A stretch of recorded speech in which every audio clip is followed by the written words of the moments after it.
Welcome back to the MUSB Dugout. I am Scott Hall, and I am now joined by a much more recent alum of the Marshall softball program, Abigail Estrada.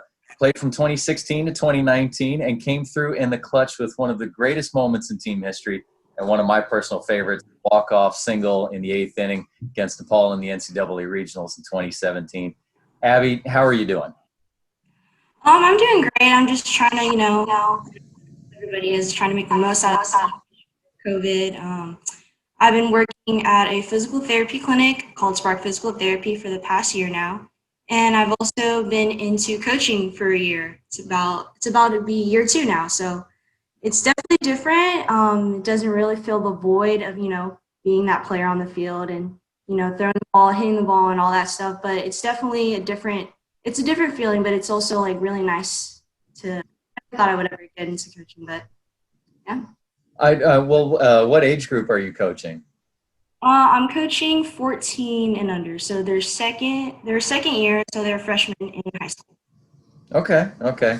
And I mean, yeah, like you said, not quite the same as being the player, but how has that been going for you? It was definitely an adjustment my first year just because I don't have any experience with coaching. I've been on the side where I'm that player that's, making the plays and all that stuff. But now I have to be, I have to step aside and be behind the scenes and kind of make the calls, make the pitch calls, make the, hitting signs, hitting decisions, and all that stuff. So it's definitely a lot harder. I definitely did not think that coaching would be this hard. I think honestly it's just as hard as being that player out on the field. So it kind of makes me appreciate how the different coaches that I've been experiencing with, like the being able to be like a team because it is a team effort. It's also including the coaches as well and all the helping staff and all that.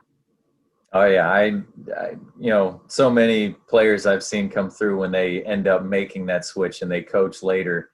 They always say, "Well, now I understand several of the things that coach used to make us do," and trying to make those decisions and things like that. So, well, that's good. Okay, so let's go back in time a little bit, all the way back to your playing ball as a kid back out in California.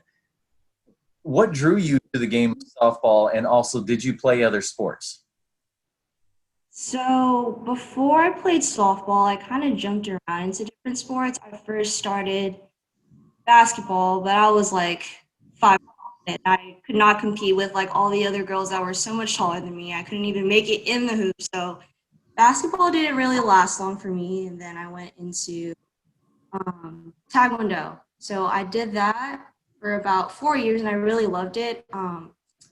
But it just something that really didn't stick with me as I was, going into lessons and competing and all that stuff. And what really drove me into softball was honestly, I think my dad, because my dad and my whole family are huge Dodger fans. Go Dodgers! They're one game away from going to World Series. But Oh anyways, yeah. um, we always watched the Dodgers growing up, and baseball was just something that Dad had a connection to, and we would always talk about watching it on TV and stuff. And one day my dad was like, why don't you just play softball? Why don't you try softball? And got so excited. My eyes got so big. I was like, oh, heck yeah, let's go start playing softball. And then that was it. I started when I was 10 years old. I was kind of late compared to everybody else because I know everybody else started in T-ball and all that stuff. But I am like, I knew the game at that time. So like I was very familiar with like how to get out and all that stuff and how the rules were. So yeah, that's how actually it started. Well, it has to start somewhere. I mean, even if it's not, as young. I mean, it doesn't matter. You still get it at some point. Now, but speaking of a point, what point did you kind of start thinking about going to college to be able to keep playing? Ooh, I don't think I've ever gotten an asked that question yet. I have to think. I think I started to become really serious about it. I was 14. I think I was in 8th grade in middle school. That was when, because at that age when you're 14, like transitioning to the 16 and under division for travel ball is kind of like a time where really serious about it, or where you're just like, okay, maybe softball isn't it, and maybe I should just go on to a different route to do whatever else I wanted to do. So, but for me, that was when I was like, okay, this is something that I really wanted to do because financially for my family, like college, paying for college wasn't, ideal. So we had to, kind of find a way to be able for me to be able to afford to go to college. So my parents were like, maybe, you love softball so much. Why don't, we keep working hard and we go for a scholarship. So that was just kind of one of the main things. But obviously I love softball. So it wasn't just about like scholarships and all that stuff, but it was kind of like softball was an avenue for me to be able to do what I can, becoming, um, going into the route of becoming a physical therapist. So I'm kind of blessed to be able to say that softball was kind of, a way for me to reach my dreams. So, Well, and then obviously too, you get to keep playing the game that you love while then going to school and, like you say, trying to become what you want to be, later yeah. in life. But so was there any school in particular when you were young that you were kind of just like dreaming of? This is where I really want to go.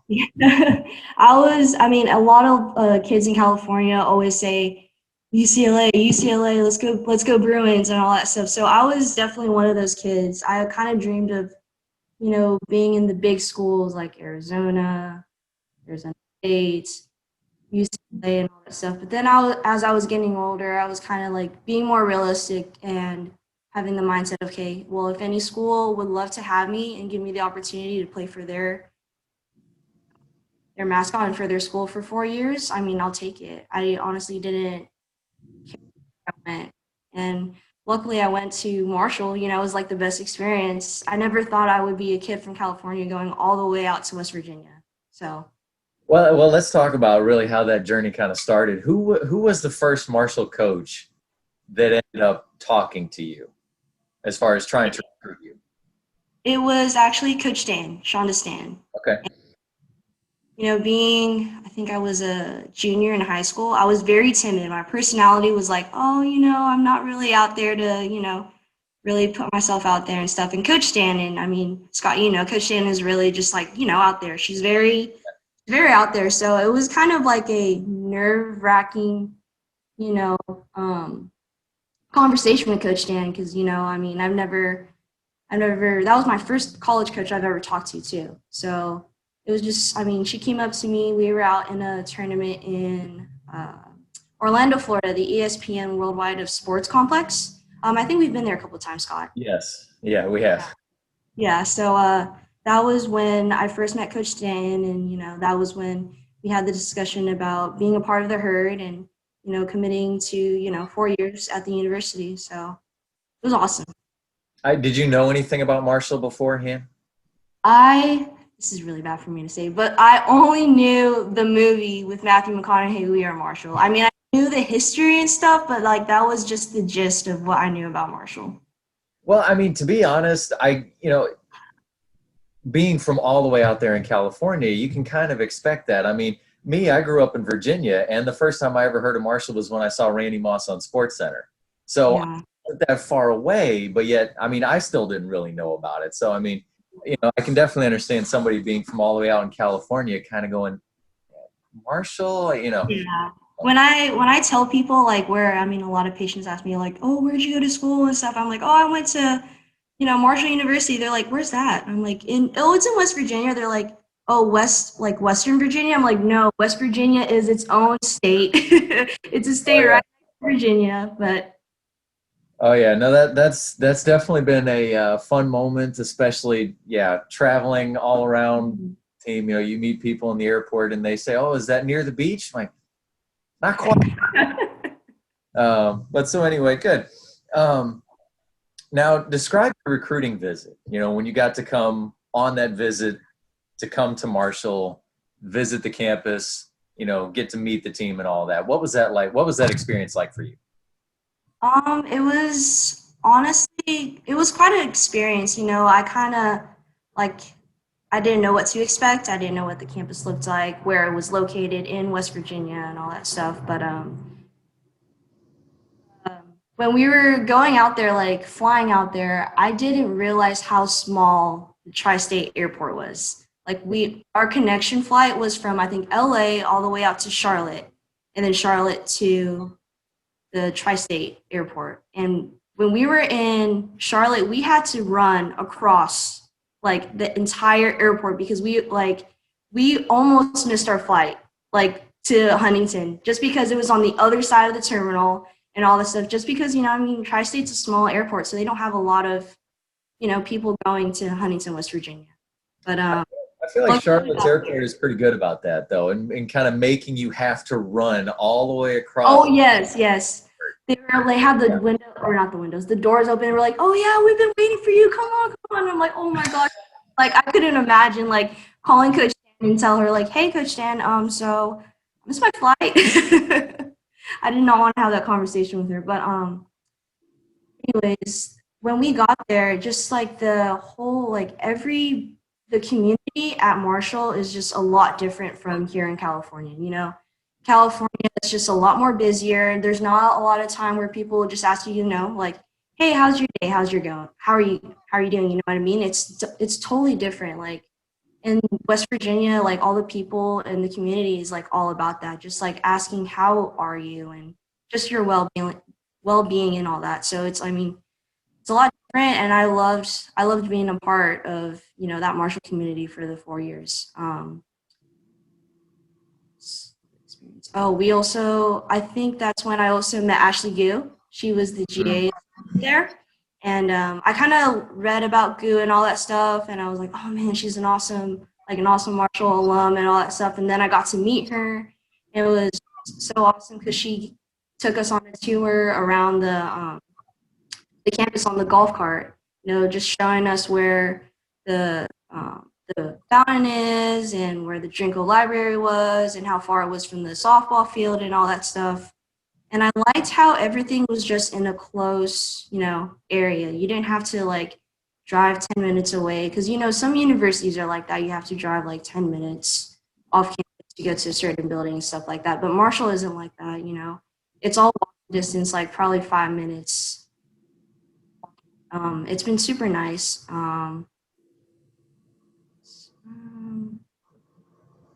What And then that's when meet all the team, all your, what was it like getting to meet all your eventually then future teammates? Oh, I was kind of nervous. I mean, like I said, I was kind of like a shy kid, so I didn't really it was like, oh hey, how you doing? Like I wouldn't go on my way to do that. But it was I think it was the 7 of us in that class. Those 7 people are like now like my best friends. Like I still talk to like Brianna Dice or Tank and like Hayden Ellis and everybody, and it was super awesome to see how like when we first started in the dorms to how we are now, our relationships and all that. We still text each other and all that, so it was super cool. Good, good. Okay, now, so you made the decision. You're going to come to Marshall. So you finally get to make that move east, about 2,300 miles. Talk about the adjustment of going from, well, you were a high school student athlete. Now you're a college student athlete. It was definitely an adjustment. Like a lot of people say, you know, your first year is the hardest year to make an adjustment, and I can honestly attest to that. Like I am definitely a homebody, so I never kind of left California. I mean, I've always been home. I love my family, love my friends, and then to be able or to make the decision to just drop everything and go all the way out to West Virginia was definitely hard. My first, I'll probably say like month at Marshall was definitely a hard one just because I missed home so much. Like the first 2 weeks were definitely tough. I would always like call my mom and call my dad, call my sister. I'd be like, I don't know if I can do this, like crying a little bit just because I missed him so much. But it definitely helped, you know, having to live with everybody on the softball team, like in the dorms, like my freshman class. That definitely helped a lot because I don't think I would be able to adjust or would have able to adjust if I didn't have, you know, everybody there to support. And you know, high school level softball and college softball are definitely 2 different levels. I don't think there's any way for you to like adjust to that or transition smoothly, it kind of hits you like a brick wall when you're running into it. It's just for me, I think what really helped that I was able to adjust, like, being able to just take what it is from what the coaches say, and like being able to do the workouts and just be like, okay, I'm all in. Like, I'm not gonna resist or anything. I'm gonna listen to my coaches. I'm gonna buy into what they say and how they run things. And I think that's what helped me a lot to make Why? that decision. Well, was it easy mixing in with your new teammates and your new coaches? I mean, you talk about, the whole buy-in and obviously living with your freshman class. I mean, so did that make things a lot easier to mix in? Oh yeah, definitely. It definitely did, because I don't think if I didn't live with like, or if I didn't have like teammates that were like super supportive, I think I would have like felt alone, and that kind of makes things a lot harder, especially when you're on a new journey and you just feel alone. But I mean, I had like great teammates, great coaching staff that kind of just asked like, oh, hey, how are you doing? Do you need any help with any like adjustments and all that stuff? And um, yeah, I don't think I could have, really made it without all that support. Well, and especially too being so far away from home, because you do have other teammates who can, if you have the weekend off, they can easily just go home, spend time with their Yeah. parents, and things like that. And you really can't do that. It's kind of hard to fly to Yeah. California and then fly back again.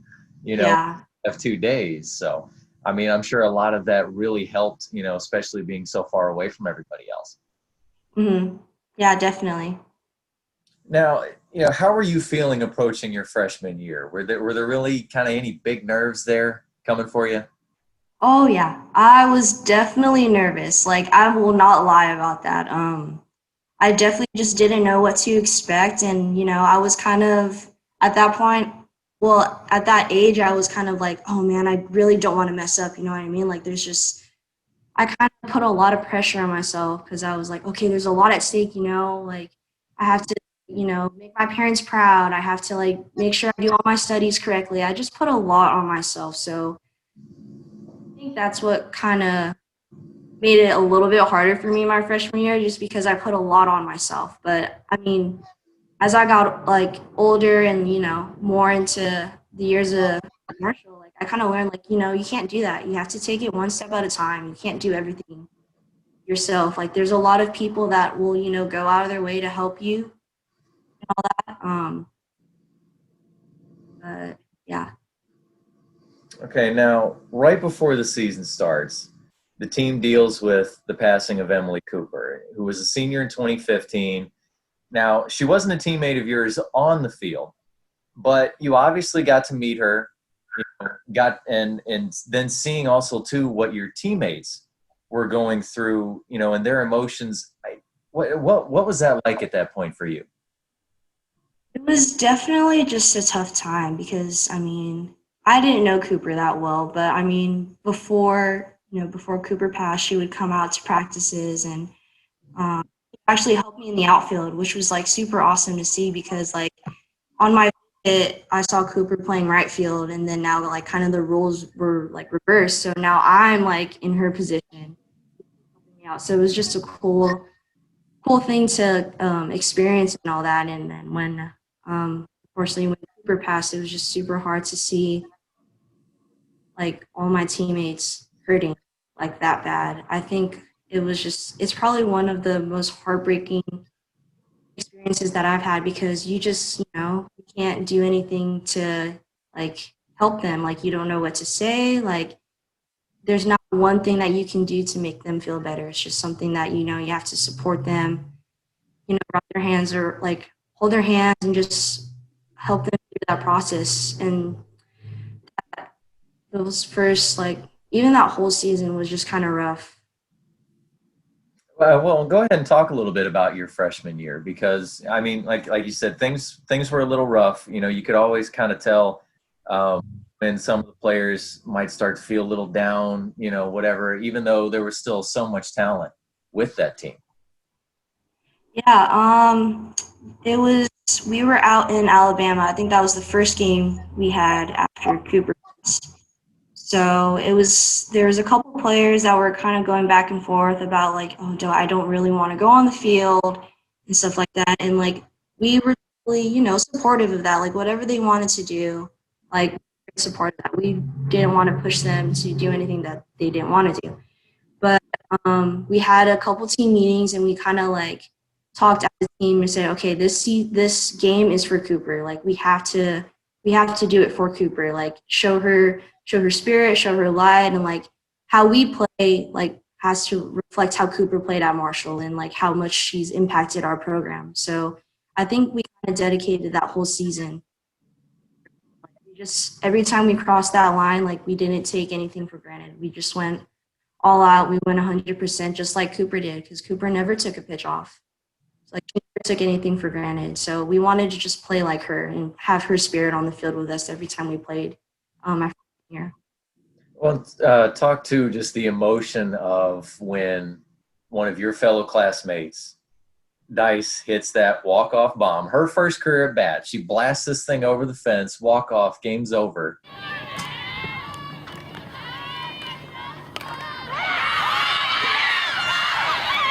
Yes!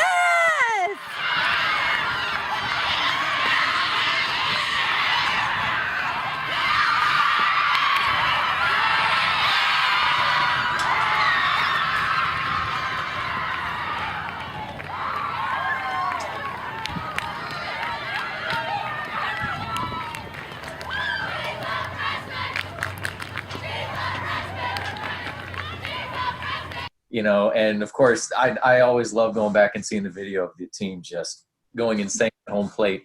And then, of course, in game two, not a walk-off, but still does it again in the top of the inning in extra innings. You guys go on to win again. So, I mean, because that whole week was obviously a real emotional roller coaster ride. And now you get that moment of just kind of letting everything out, there to celebrate at home plate. What was that like? Well, you can, see the emotion. Like we were just jumping up and down. I think I was just like holding everybody back, just like going crazy. But it's just like, again, like we never took a pitch off. We kind of like really zoned in, and we kind of dealt with Cooper's funeral before and all that. And we even told ourselves before the game, like, okay, this is our time now. Like we need to focus in on what we need to do to win the game, like one pitch at a time and all that stuff. So it was super emotional. Like I think a couple of girls were kind of like after that second game were a little bit emotional, just like kind of thinking about Cooper and talking about Cooper and all this stuff. We're like, okay, that like Cooper was definitely here. You know what I mean? Like at that game, like she was definitely like watching from the stands. She's probably like jumping up and down too, watching us play like that. Well, she had a walk-off in her career too, but okay, so moving on. That was my visit too. Oh, really? Yeah, off of WKU. That was actually my visit. Okay. Oh, even better. That was another amazing moment too. But okay, so moving on past your freshman year, now to your sophomore year, things change. Now the talent really seems to be starting to bud and build even more. You're getting more playing time as well out there on the field. Plus, the team was really beginning to win. I mean, how was that for you? At the beginning of my sophomore year, I kind of like reflected on how I did, in my freshman year. And I kind of set goals for myself. And I was like, okay, I want to be that player on the field, like that one player that coach is like, okay, that she can get the job done. So in the summer of my sophomore year, no, wait, the summer before going into my sophomore year, I kind of grinded. I lifted a lot. I worked really hard, rehabbed my shoulder because I had some shoulder problems, all that stuff. And then once I got to Marshall, I was just locked in. I said, I want to be in that starting nine lineup. And I worked from there. I just put my head down and kept working and working nonstop, going to the field and hitting off the tee, even if it was just for like 10 minutes and all that stuff. And then just having that mindset of like being at practice, like at practice, it was kind of like a tryout, like it was kind of an opportunity for the coaches to see, okay, who can we put on the starting nine? So I took practices as like an opportunity to be like, okay, I really need to show coaches that I really want to be in that lineup. And then come February, my sophomore year, like Coach Stan put me in that lineup, and I was like super excited. I mean, I called my parents, and my dad was like, okay, you need to, take it moment by moment. You don't need to make it any bigger than you usually do. Cause I think that's what I did my freshman year. I kind of took the opportunity when I did play and I made it way too big to where I couldn't even do any routine plays or even hit the ball well. So, yeah, after that, kind of like a blur from there. Cause, we had a lot of games that season. I did a lot of things, and it was just sophomore year was awesome.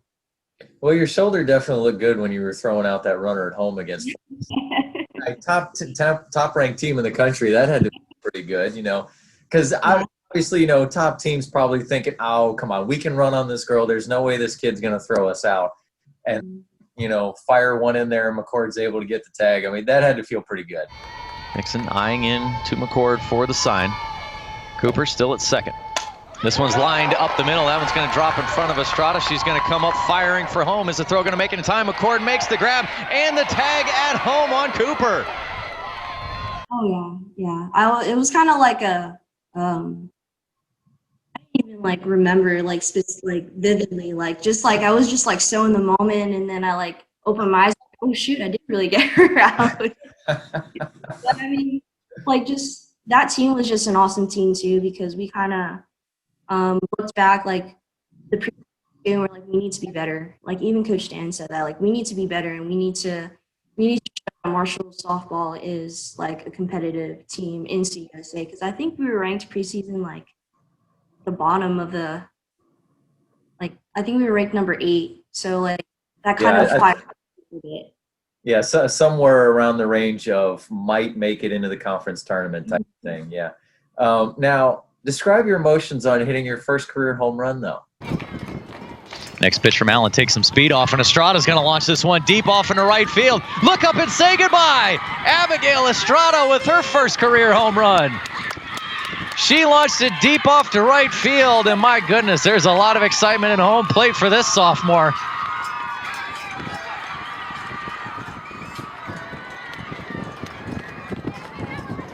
Oh my gosh. Oh, that was a blur too, but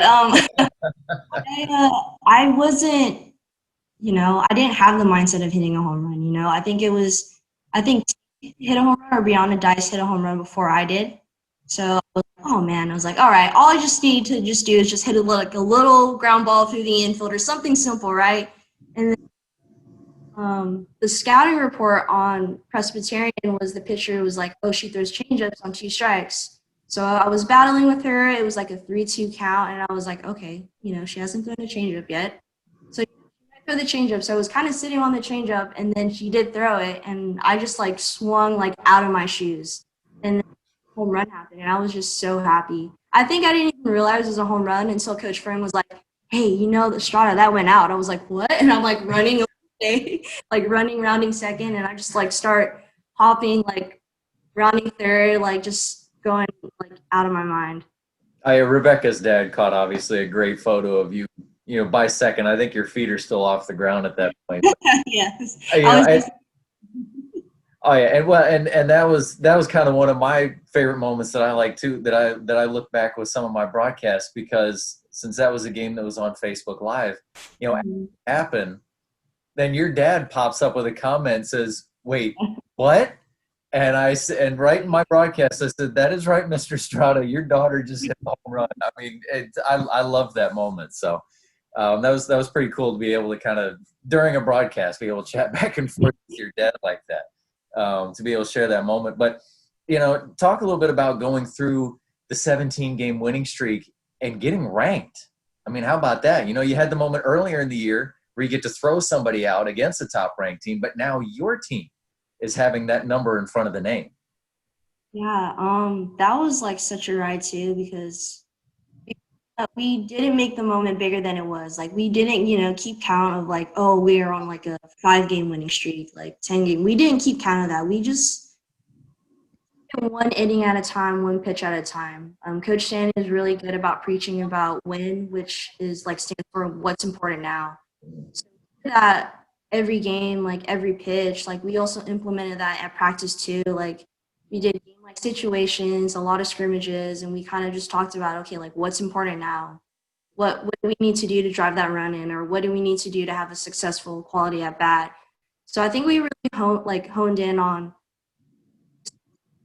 staying where our feet was, and and just like being present in what's important at that moment. And then turns out that it's like 17 game winning streak, and like we just like, oh yeah, we're actually winning like a lot of games and all that stuff, and it's just like super cool to see. But we didn't make the moment bigger than it was. We just kind of did what we had to do. It was like what our job was at the moment. Well, you definitely got the nation's attention with that, to be able to then get into the top 25 for the first time in team history. Now, I mean, unfortunately, things kind of end in a little disappointment there in the conference tournament after getting in with the #1 seed. But the team gets another chance with the at-large bid to the NCAA tournament. Describe that feeling when you all were sitting together as a team, hoping you're going to get to see your name come up, and it does. Yeah, just kind of sitting there in Coach Dan's living room, just kind of anxious. They're like, oh, what if we don't get in, or what if we do get in, and all that stuff. Like those kind of thoughts are like running around your mind, and then got in, and then you see your name, like Marshall's name pop up in there. You just go crazy, just because like you can see that the NCAA committee kind of saw how much hard work we put in, and like we deserve to be in that in that NCAA bid, because we worked hard. I mean, we worked our tails off, like having that 17 game winning streak, just like having great averages and just team averages and all that stuff. Like all those numbers don't lie. So it was just like super great to see that our work was seen. Well, in Marshall, they've only been to the NCAA tournament twice, and of course, got to be a part of that once. But they always seem to know how to put on a show. Yeah. Going to extra innings. There always seems to be this battle that the broadcasters for ESPN can really have a lot of fun with. But so now let's get to your big moment, the walk-off against DePaul. Shea Braxton just 60 feet away from the game-winning run and moving on to play Illinois. Full count to Estrada. Sophomore from Torrance, California, digs back in at the plate.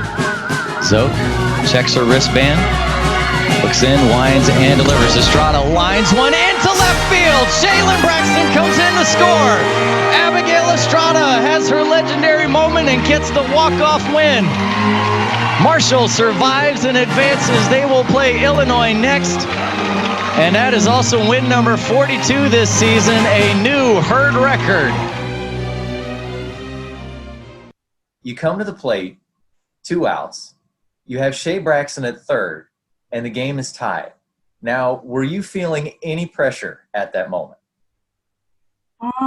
I think before I went out of the dugout, in the dugout, I was kind of feeling nervous. And then I think Mr. Weezy, she came up to me. She's like, you've been having like great at-bats. Like she gave me like a pep talk, like just go in there and just hit, like you've been hitting great. And I was like, okay, I was then I move on to the on-deck circle, and I'm just taking a deep breath, trying to get my timing down. And then once I got into the box, I was kind of locked in.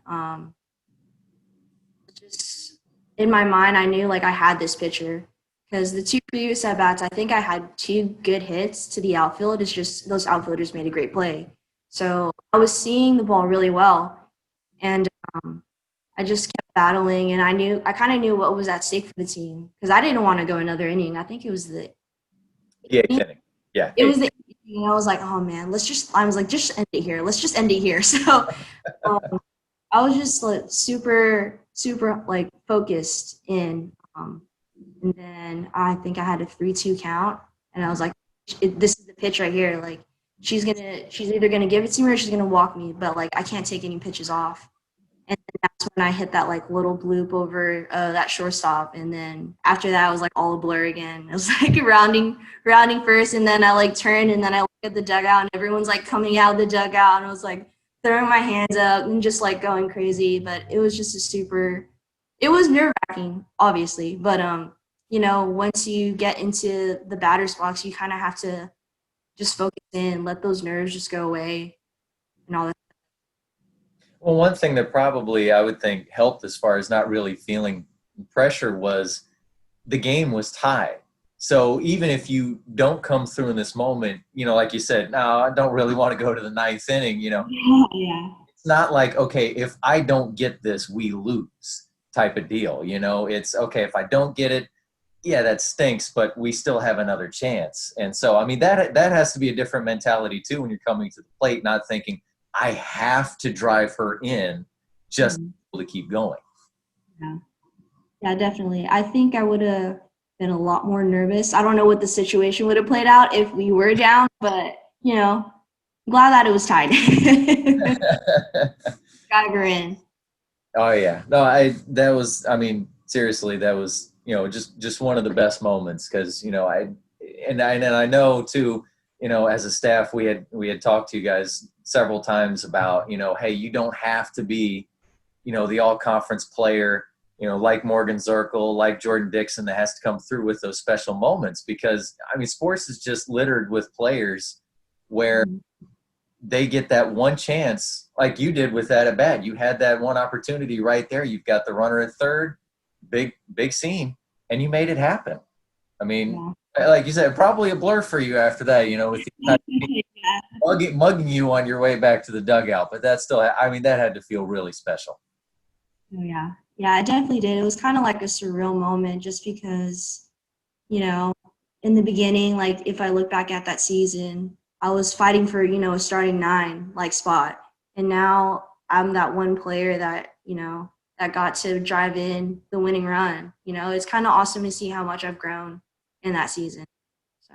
Well, and so just expand on that just a little bit, because, I mean, the season unfortunately ends, again, a little bit of disappointment against Illinois, but I think you guys just kind of just ran out of gas. You had put so much effort into those previous 2 games, but just talk a little bit about that, what that year taught you. Because like you said, you went from your freshman year where you thought you were putting just way too much on your shoulders to then your sophomore year going, okay, I've got to let some of that go and just really work to be able to be in that starting 9.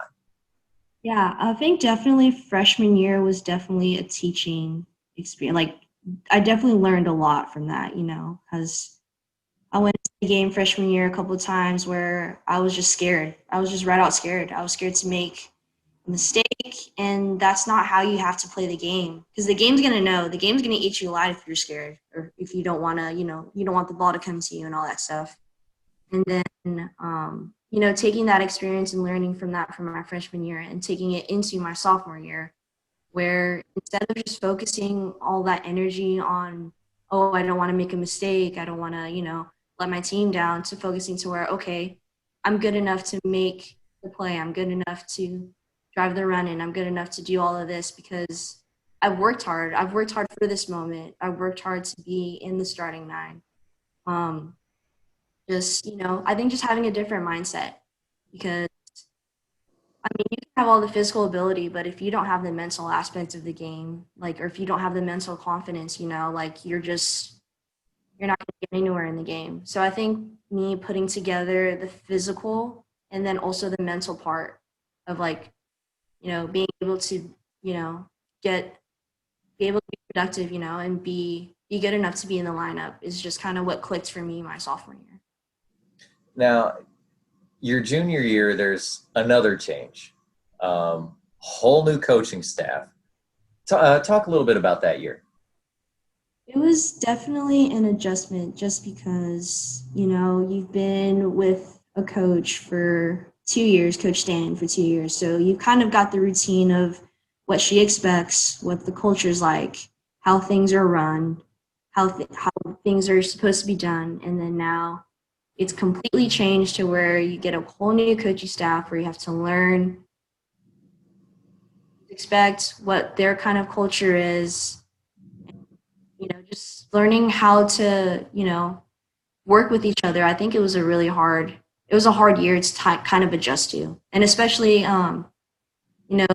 having, I think, our core players like Dixon, Circle, Braxton graduated already. So we kind of had to not fill in the pieces, but somebody had to kind of step up, somebody had to step up to fill that spots. Well, okay, so let's move on to your senior year. Now there's yet another change. another whole new coaching staff. But now more team success this time, though. Describe that year, your senior year. So senior year, it was also kind of hard to adjust to, it's just hard to adjust because you only have, for me, I only had that year to adjust to what Coach Smith and Coach Lyon and Coach Hollub had and what their mindset was. But I think they did a really good job of knowing what they wanted from us as a team and kind of knew what they were expecting when they got into at Marshall. And I think that whole coaching staff just does a really good job of just kind of working with what they have, and developing players to how they want to be and like our team mindsets and all that. So, and then they've been doing a really good job too with the past season. Unfortunately, they got because of COVID, but I mean, like what they've succeeded so far in that small amount of time is kind of exciting to see how they're going to do this upcoming season. So. Well, and even just with the start of that, what were your feelings when that final out happened against North Texas and you knew you were going to have a shot at trying to fight for a conference title? Tolbert checks the wristband for the sign, looks in, 1-1 pitch on the way. Ochotnecki grounder to short. Huerta scoops it up, turns and fires to Harrell. Marshall is going to the 2019 Conference USA Tournament Championship game. Oh man, it was just like a surreal experience because when you think about it, the start of the season, we were all just trying to figure each other out, trying to see how we're going to work with each other and all that. And then now at that point with that win against North Texas, we all were just like meshed together. Everything worked. We had all the working pieces and all that stuff. So it was super awesome to see. I just think for my class, we were just at the beginning of that season, we were like, all right, this is it. Like we have to, it's a make or break year. Like we want to win that championship. We want to be in that CUSA championship game. So we kind of like bought in and we kind of took everyone accountable, like for the other class, like sophomores, juniors, freshmen. We kind of like held them up to a higher standard to be like, okay, we need to, this is our year. We need to be better. Well, and, let's talk about your class a little bit because your class went through a lot. Probably more than just about any other class that has come through the program because you start with, obviously the death of a former teammate, having to see all of your teammates that had played with Cooper dealing with that. Then you have one of the most successful seasons in program history. Then a coaching change, bit of a drop off, then another coaching change. More wins, you're back in the championship. I mean, what was that roller coaster ride like for you all, to have to kind of keep fighting through everything like that? Yeah, it was honestly definitely tough. We kind of, but I think what was just super important is that we kind of stuck together. We kind of had I think, I forgot what year it was. I think it was after our sophomore year when we had the coaching change. We kind of we texted each other. We're like, all right, guys, like we're going to have but like what's most important is that we have to stick together and just have each other's back and all that. So I think that's what kind of helped have that type of roller coaster ride, just staying together and just having each other's back was super important. Now, what are some of your best memories from your 4 years? I could be on the field, off the field, it doesn't matter. I would probably say most of it is just off the field, being able to live with my teammates, just having those stupid moments where we're just watching movies and stuff like that. Just it's just little things, nothing too crazy, just because now I'm living at home and I kind of miss those moments of just spending time with my teammates and just being able to live with my best friends in an apartment and all that stuff. And also obviously I miss the game. I just miss sometimes when I'm coaching, I have my glove in my backpack and be like, oh, you need me to warm you up or something like that. I always try to have a chance to where I can just throw the ball to somebody or hit the ball. But I just miss playing the game, just in general, just being out on the field, throwing the ball, getting fly balls, just all that stuff. Do you have any great stories that you would like to share? I mean, obviously appropriate ones, you know. Can't go too crazy with these. Yeah, I have to like really think about this one. Mm,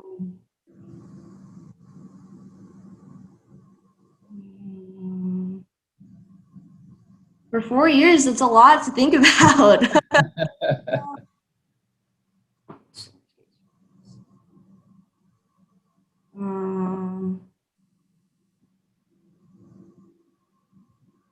I think, one time we were, I think we had 5 or 6 a.m. waits or something like that.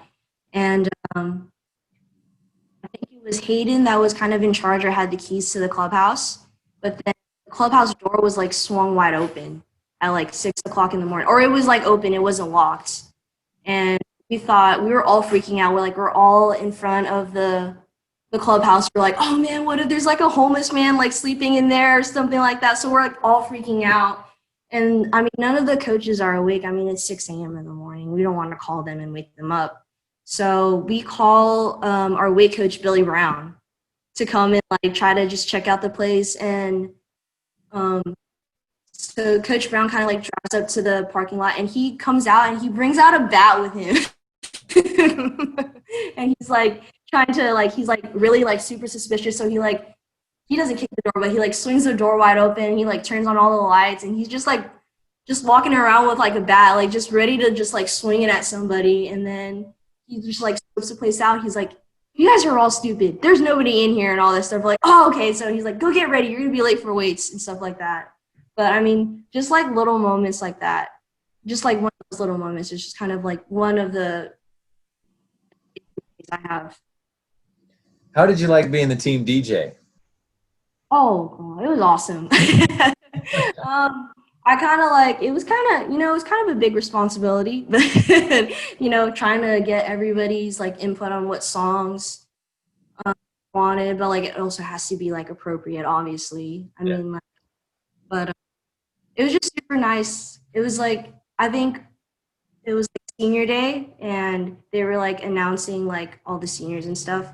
And like they said my name and then they said team DJ. So I think that was like super, like a super awesome like experience to have.